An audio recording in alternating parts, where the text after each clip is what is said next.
amigos de Posta Líderes, ¿cómo están? Mi nombre es Elizabeth Cano, gracias por acompañarme en otro capítulo más.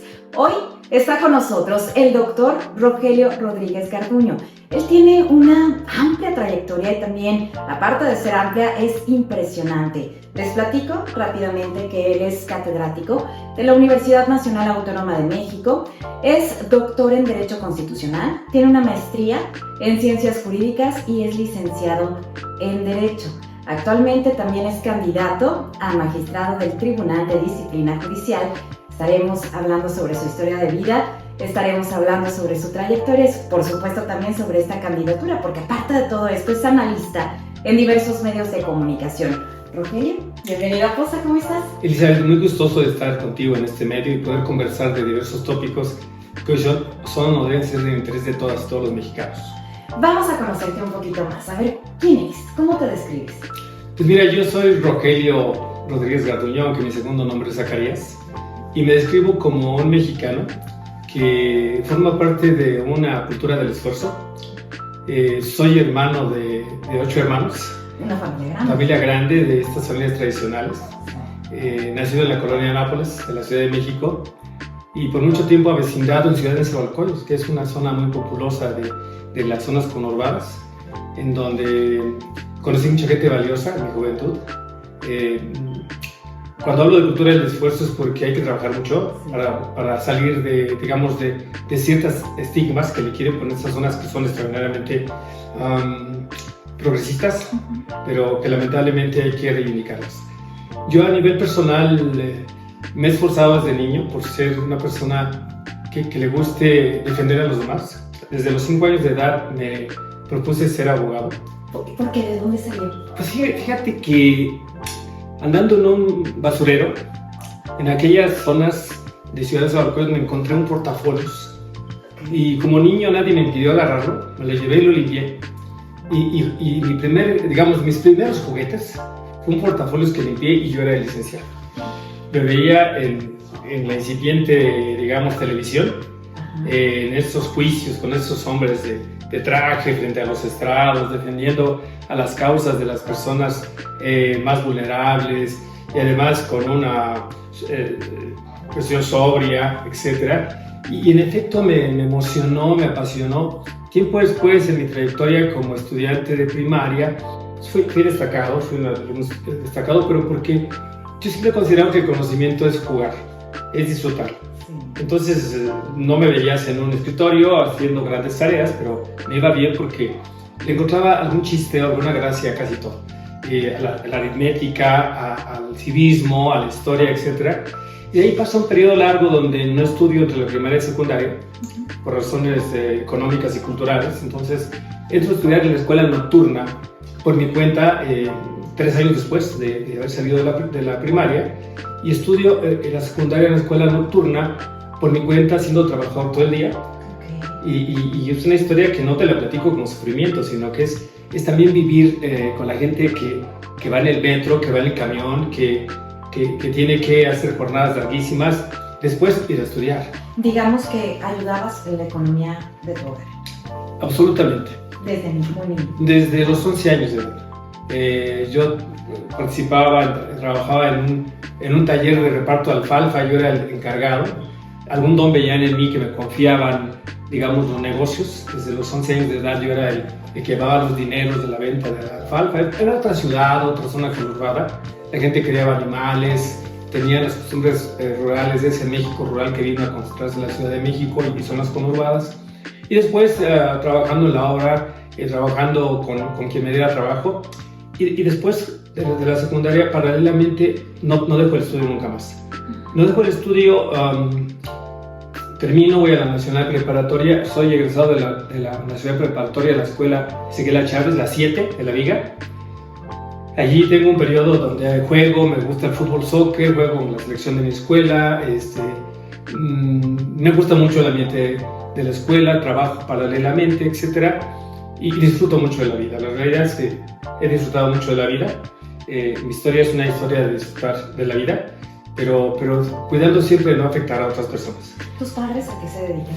Fíjate que mi mamá era una extraordinaria señora, era una mujer que se dedicaba a todo lo que produjera para mantener a 9 hijos.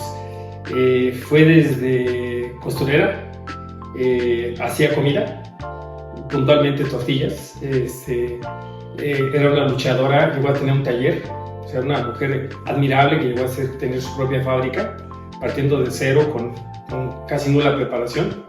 Y mi papá fue un hombre michoacano, no José Rodríguez Chaparro y la Juliana Garduño Mejía.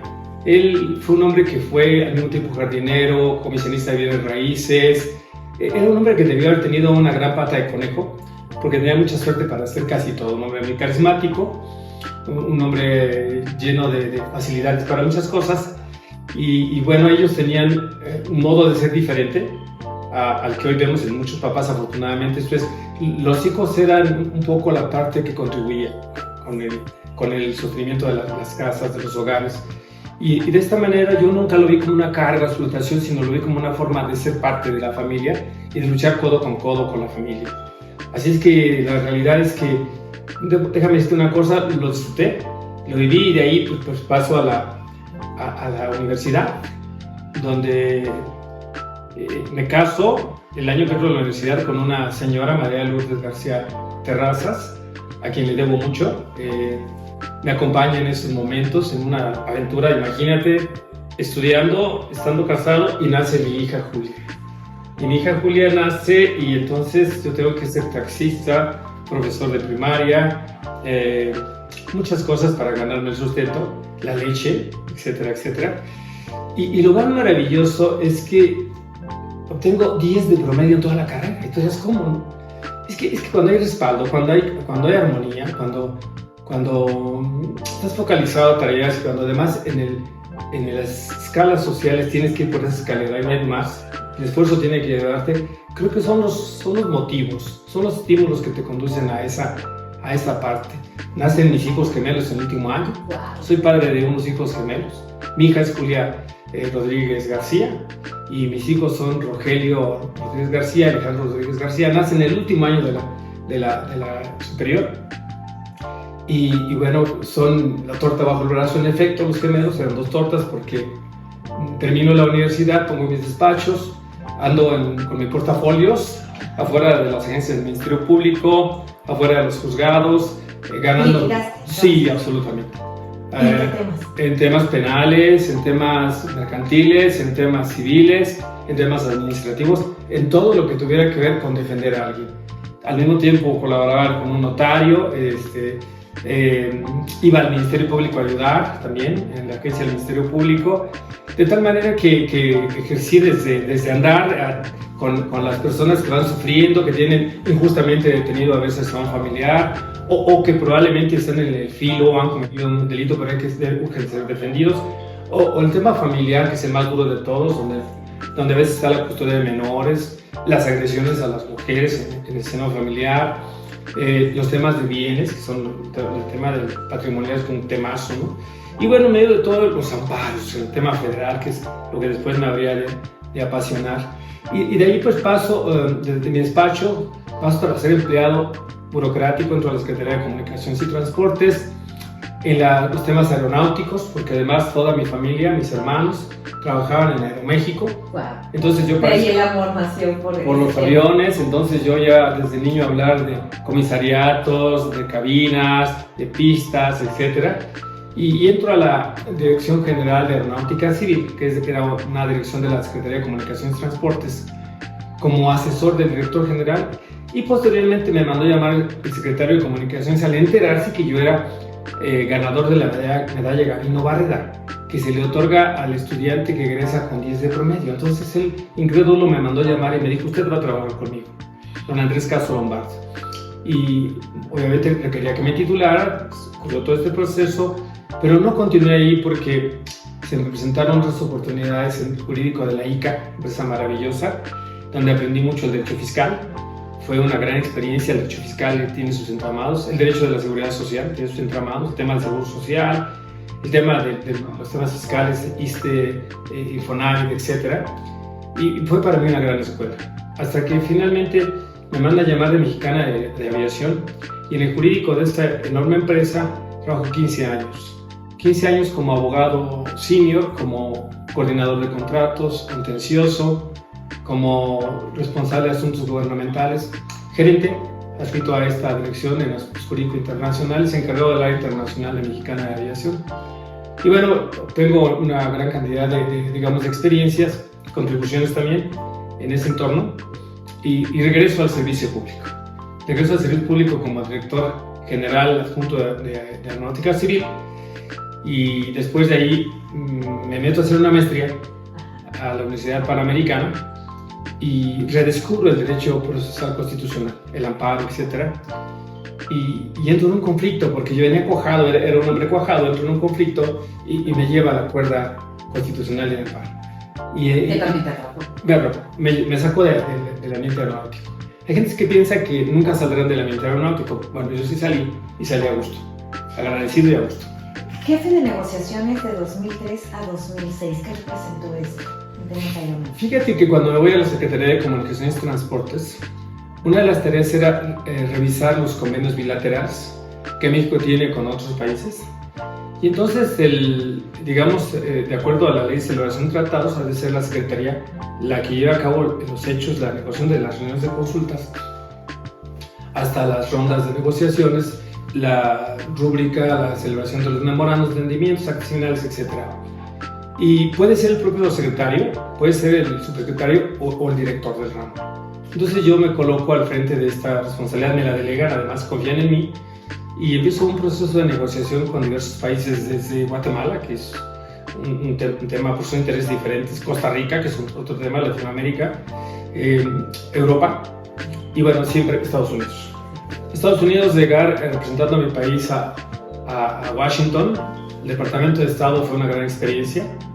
Déjame compartirte que nunca me temblaron los pies, que siempre me sentí muy orgulloso de representar a mi país y que en aquellos tiempos dije algo que hoy es vigente, sobre todo frente a Trump. México debe ser más proactivo y menos reactivo. Recuerdo que en preparación para aquellas reuniones con las gentes que van al cuartito de un lado, yo como jefe de la delegación, y de lado pues van los intereses de los industriales, de los empresarios, ¿no? Y de algunos otros sectores. Y entonces las reuniones de preparación, porque no vamos a sentarnos de buenas a primeras, era qué va a pasar, qué nos va a quitar Estados Unidos, como ahora, ¿no? ¿Qué arancel nos va a poner Trump? ¿Qué va a pasar con el TEMEC? Etcétera. Yo sostenía, y tuve mucho éxito en algo, quiero compartirte a ti y a quien nos hará favor de ver y escuchar. Yo decía, ¿y nosotros qué le vamos a pedir? ¿Nosotros cómo vamos a plantear nuestras peticiones? Y efectivamente planteamos peticiones, por ejemplo, de preservar mercados saludables en pares de ciudades para participantes de líneas aéreas. Ellos tienen 20 carriers y poderosos y otros 20 de un nivel por encima de los nuestros. No estoy con esto agraviando a México, no. Nosotros tenemos no más de 300 aviones en nuestra flota, 350 quizá. Ellos, una sola línea aérea, American Airlines, tiene 1.500 aviones. Entonces hay una simetría tremenda por donde le busques, en tema migratorio, en tema de agropecuario, en tema de aguas, en tema de transporte y en tema aeronáutico. Y entonces los pares de ciudades, si tú los dejas entrar a todos ellos, pues no puedes tener a 7 competidores megacarriers contra un mexicano de aviación de Aeroméxico. Entonces, hoy la mexicana es disminuida, Aeroméxico, Volaris, si acaso. Y entonces iría con otras personas a las que dio su crédito, un mecanismo por el cual nosotros íbamos a permitir 2 americanos y 2 mexicanos. Lo logramos. Entonces el tema no es qué me va a quitar, sino qué le voy a pedir. ¿Cuál fue el tema que debíamos de mantener saludables los mercados? El tema de las asimetrías. Esta experiencia la replicamos con Canadá, la replicamos con Europa y curioso, Estados Unidos la replicó en sus propias negociaciones. Entonces mi experiencia fue que con Estados Unidos no hay que ver qué nos va a quitar, sino qué podemos pedirle a nosotros, a partir de nuestras propias fortalezas. Dicen que Porfirio Díaz dijo que la tragedia de México era estar muy lejos de Dios y muy cerca de Estados Unidos. Yo he sostenido que Porfirio Díaz debe haber tenido razón en su contexto, pero desde mi punto de vista, qué bueno que estamos cerca de Estados Unidos, porque es la economía más grande del mundo, porque son los líderes y nosotros debemos aprovechar cómo nos enganchamos con estas dinámicas. Entonces mi experiencia fue verdaderamente enriquecedora, fue ver cuáles son los intereses de Chile, un país que se encuentra al extremo del continente, versus cómo se encuentra un país como Panamá, que es digamos, la parte media, y cómo nos ven desde Asia, qué tenemos que ver nosotros con los chinos o con los japoneses, cuál es nuestra relación, que yo siento que con China tenemos una relación más de facto y mucho menos de derecho. Y bueno, ahí viene este proceso a donde después me lleva al Consejo de la Judicatura Federal. Consejo de la Judicatura Federal que me permite disfrutar el hecho de conocer al propio Consejo, cómo se engranaba para administrar a los jueces, magistrados, y cómo la vigilancia, la vigiladuría y cómo la disciplina, ¿no? Cómo es que de pronto se puede llevar a cabo procedimientos en contra de servidores públicos, jueces, juezas, magistradas, magistrados, secretarios, actuarios, etc. Y revisar cuáles eran las causales. Entonces vi un Consejo de la Judicatura serio, pero con mucha debilidad constitucional y legal.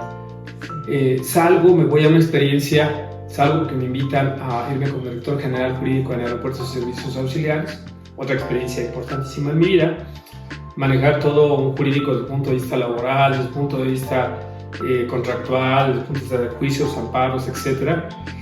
Y bueno, el destino me tenía previsto regresar al Consejo de la Judicatura Federal y regresé como responsable de los asuntos de amparo y penales al Consejo de la Judicatura Federal. Después me invitan a apoyar en los temas de seguridad y me encarga la unidad de políticas y evaluación de seguridad, donde es un mundo también la seguridad, proteger la integridad de juezas, jueces, magistrados, en general de todo el personal.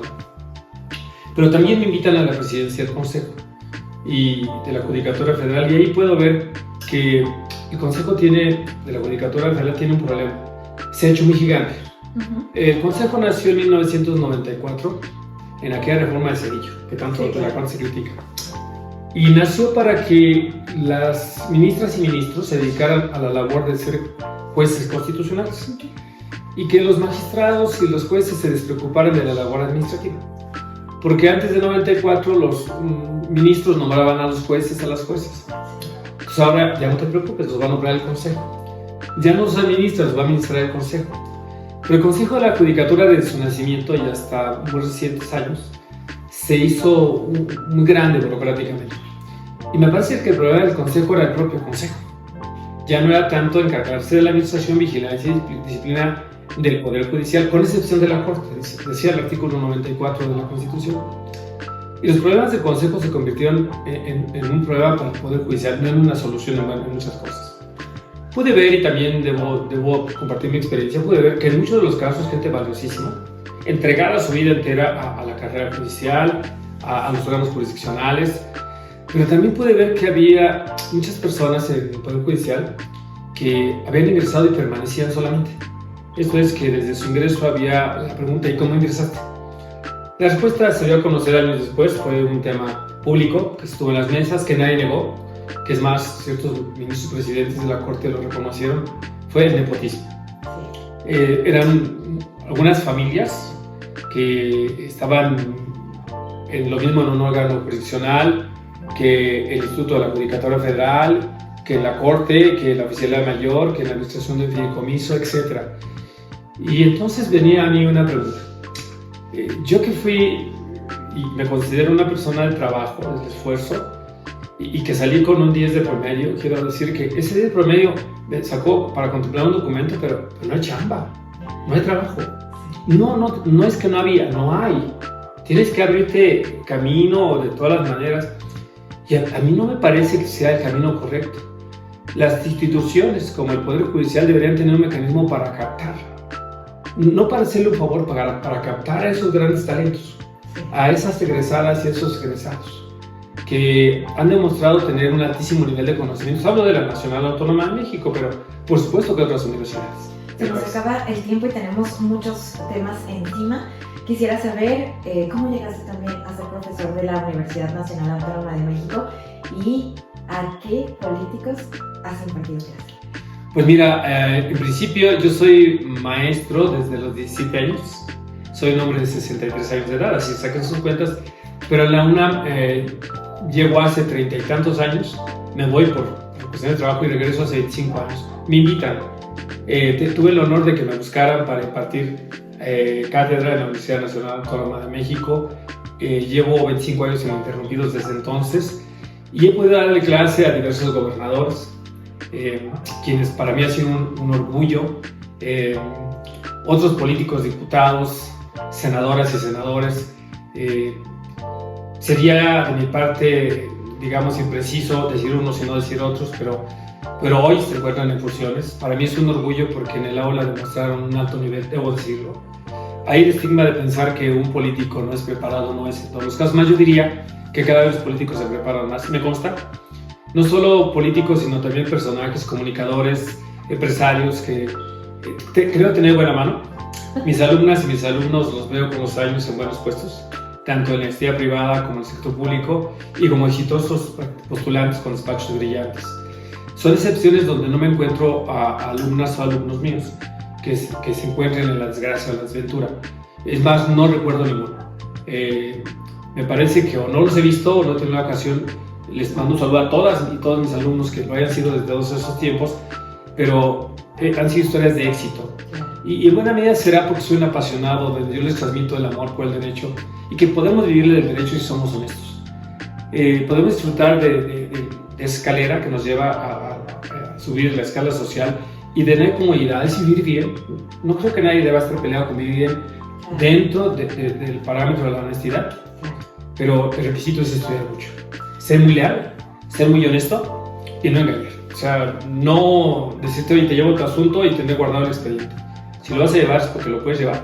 Claro. Es porque lo puedes resolver. ¿Y cómo te conviertes en analista de diversos medios de comunicación? ¿Cómo llega esa invitación también? Fíjate que hace algunos años, no sé si 20, me empiezan a invitar a algún programa, después me dicen, oye, ¿quieres comentar temas aeronáuticos o temas internacionales? Yo creo que me confundía con internacionalista, para mí estaba extraordinario, siempre me gustó esa confusión, y entonces me invitaban a diversos medios en esos tópicos aeronáuticos, y alguna vez vino la ocasión de hablar de algún tema jurídico, político. Tengo la impresión que algo les pareció interesante, me empezaron a invitar, y se consolida con ciertos grupos de medios que me parece ven en mí un no decantamiento político. Es muy complicado estar en los medios y no tener una posición a veces en torno a una postura política, pero son coyunturales. Yo he preferido hacer el abono jurídico y el análisis que me parece quisiera escuchar quien va en la calle, quien nos está escuchando, quien nos está viendo, y que por casualidad prende una televisión o un streaming o escucha y dice, ah, caray, esa voz me parece menos cargada hacia hoy esa polarización y más quizá en una postura ciudadana. A mí me sirvió mucho de preparación para esa televisión de plática que me haces el favor de tener aquí. No, por favor, es un gusto. Me parece también toda esta trayectoria. Hombre, te agradezco. Y a mí me parece que lo que no debo perder de vista nunca es que de alguna manera yo sigo siendo un vocero de aquellos que me acompañaron a caminar, que yo caminé con ellos. Y que no debo perder de vista que la visión que yo quisiera ver es una visión humanista, una visión honesta de las personas que ocupamos estos espacios públicos, espacios privados donde se tiene alguna posibilidad de incidencia de poder, de algún modo o de otro. Así es que esa es la línea con la que me he querido trazar y es una convicción que disfruto. No la practico, no la practico como un personaje, la vivo como una persona. Finalmente también ya pasamos al tema de tu candidatura. ¿Por qué te decides inscribir para juzgador el próximo 1 de junio de 2025 en estas elecciones, que es un hecho histórico en nuestro país? ¿Por qué dices, quiero ser candidato? Bueno, en primer lugar porque las reglas han cambiado. La Constitución es ahora otra Constitución. Ya no hablaría yo de la reforma, sino de la Constitución. Y porque este mecanismo nos puso a prueba, yo soy un hombre de retos, dijeron que los comités iban a evaluar a las y los mejores. Y entonces dije yo, vamos a ver cómo andamos. Y me inscribí, pasé en 2. Tengo la sensación de que pasé en 3, pero públicamente, o sea, documentalmente pasé en 2. El de la corte pasé solo del 9, en el lugar que yo ocuparía. Para mí eso ya fue un motivo de orgullo, porque era revisar a los mejores perfiles. Y después que pasó este periodo donde ya quedó como candidato, el reto es hacer el mejor papel para dejar constancia de que en este proceso estuvimos mexicanas y mexicanos que creemos en nuestro país bajo cualquier condición, bajo la constitución anterior y bajo la constitución actual, bajo un partido capitalista o centrista o de corte social. porque México es mucho más que ideologías. ¿Y México está preparado para estas votaciones? ¿La gente está preparada para estas votaciones? Me parece que en este momento no. Hay una información carente, hay un interés reducido por las personas de a pie. Nuestra tarea, la tarea del propio INE es informar, es invitar, pero las personas no saben siquiera que es el 1 de junio. No saben si esta votación es parecida o semejante a la que tenemos cuando presidentes de la República, gobernadores, senadores, diputados. Y a mí me parece que todo esto es porque se hicieron las cosas muy rápido. Me parece que esto sería la primera salida. Se dice que siempre el que cruza el cercado de malla se rasca. Entonces yo seré actor de esta parte histórica, donde resulte lo que resulte, somos ya ganadores porque estamos dejando brecha para las siguientes generaciones. En 2027 deberán de revisarse. No me parece que haya sido un buen ejercicio dejar en números la votación. La gente tenemos una cara, tenemos una historia de vida, tenemos una trayectoria, tenemos una percepción ciudadana hacia el votante. El votante tiene un feeling, el votante tiene una sensibilidad y dice por ella. La virtud es que no hay partidos políticos. La desvirtud es que no tenemos rostro. Sí. Hay espacios como este y otros espacios que nos están dejando ver, pero es una tarea titánica, verdaderamente titánica. Finalmente, ¿qué tienes tú que no tenga otro candidato? ¿Por qué deberías tú ocupar ese puesto? Pues mira, es una muy buena pregunta. A mí me parece que muchas y muchos otros candidatos tienen enormes virtudes que yo no conozco con precisión. Conozco de su trayectoria pública y yo no podría descalificar a nadie.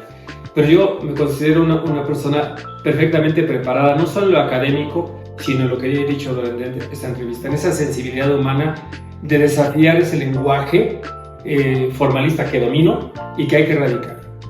Debo lograr que la gente, quienes trabajan en el Poder Judicial, hablen más claro en castellano y le respondan más al justicial en términos de su petición y no de aquel despotismo formal, no de aquellas largas prevenciones y juicios. Yo tengo y he tenido en mi ejercicio como académico y como abogado el ser un maestro en el sentido de enseñar a las demás personas a hacer las cosas fáciles. Algo que no tiene el Poder Judicial y no tiene mis competidores, pero ya estoy asumiéndolo, es ese deseo y convicción de hacer las cosas más fáciles, menos complicadas y más próximas a las personas. Perfecto, Rogelio, gracias por haber estado en Posta Líderes, Ciudad de México, gracias por platicarnos sobre esta trayectoria de vida, sobre esta candidatura también y los retos que estás afrontando. Esta es tu casa. Le agradecido soy yo y es un espacio que de verdad me da mucho gusto que exista para que se difundan estas y otras propuestas. Muchísimas gracias. Mi nombre es Elizabeth Cano, los invito a que me acompañen al próximo capítulo.